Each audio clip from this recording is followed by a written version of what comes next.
We are looking at how to pronounce these words and more confusing vocabulary as well. Stay tuned until the end of the video to learn more.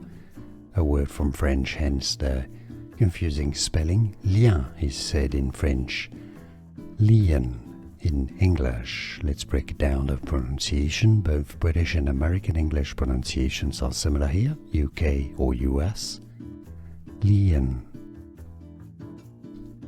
We are looking at how to pronounce these words and more confusing vocabulary as well. Stay tuned until the end of the video to learn more. A word from French, hence the confusing spelling. Lien is said in French, lien in English. Let's break down the pronunciation. Both British and American English pronunciations are similar here, UK or US.